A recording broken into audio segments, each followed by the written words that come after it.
Davos సహా వివిధ వేదికలపై ప్రముఖ కంపెనీలతో కుదుర్చుకున్న అవగాహన ఒప్పందాలు వేగంగా అమల్లోకి వచ్చేలా చూడాలని సీఎం రేవంత్ రెడ్డి ఆదేశించారు. పరిశ్రమల శాఖపై కీలక సమీక్ష నిర్వహించిన రేవంత్ రెడ్డి ఒప్పందాల అమలుకు ఉన్న ఆటంకాలను తక్షణమే తొలగించాలని సూచించారు. అలాగే హైదరాబాద్ ఓల్డ్ సిటీలో మెట్రో పనులకు సంబంధించి భూ సేకరణను వేగంగా పూర్తి చేయాలని ఆదేశించారు.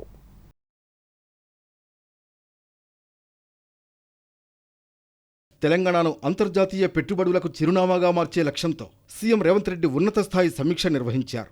దావోస్లో జరిగిన వరల్డ్ ఎకనామిక్ ఫోరం, హైదరాబాద్లో నిర్వహించిన రైజింగ్ గ్లోబల్ సమ్మిట్లో కుదుర్చుకున్న అవగాహన ఒప్పందాల పురోగతిపై చర్చించారు. ఇప్పటికే ఎన్ని కంపెనీలు క్షేత్రస్థాయిలో పనులు ప్రారంభించాయి, ఏ ప్రాజెక్టులు పెండింగ్లో ఉన్నాయి, ఫ్యూచర్ సిటీలో భూ కేటాయింపుల పరిస్థితిపై అధికారులు సమగ్ర నివేదికను సమర్పించారు.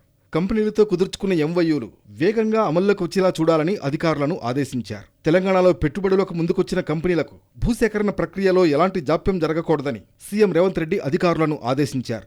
ప్రభుత్వ విధానం ప్రకారం క్యూర్, ప్యూర్, రేర్ ప్రాంతాల్లో ఆయా సంస్థలకు భూములు కేటాయించాలని రేవంత్ రెడ్డి సూచించారు. పారిశ్రామికవేత్తలకు ఇచ్చే హామీలను ప్రభుత్వం త్వరగా నెరవేర్చాలని, అప్పుడే రాష్ట్రంపై నమ్మకం పెరుగుతుందని ఆయన స్పష్టం చేశారు. కేవలం ఒప్పందాలకే పరిమితం కాకుండా ఆయా సంస్థలు వీలైనంత త్వరగా తమ కార్యకలాపాలను ప్రారంభించేలా చూడాలని దిశానిర్దేశం చేశారు. డేటా సెంటర్ల నిర్వహణలో నీటి వినియోగంపై సీఎం కీలక నిర్ణయం తీసుకున్నారు. ఎస్టీపీల ద్వారా శుద్ధి చేసిన నీటిని వినియోగించుకునే అవకాశం ఉన్నందున అందుకు తగిన విధంగా ప్రణాళికలు రూపొందించాలని ముఖ్యమంత్రి రేవంత్ రెడ్డి అధికారులను ఆదేశించారు. దీనివల్ల తాగునీటి వనరులపై భారం తగ్గుతుందని అభిప్రాయపడ్డారు.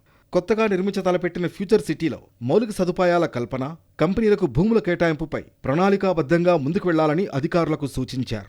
మరోవైపు ఓల్డ్ సిటీలో మెట్రో పనులపైన సీఎం రేవంత్ రెడ్డి చర్చించారు. ఓల్డ్ సిటీలో మెట్రో పనులకు సంబంధించి మిగిలిన కొంత భూసేకరణను వేగంగా పూర్తి చేయాలని ఆదేశించారు. 2 ఏళ్లలోనే చాంద్రాయణగుట్ట వరకు మెట్రో రైలు పనులు పూర్తి కావాలన్నారు.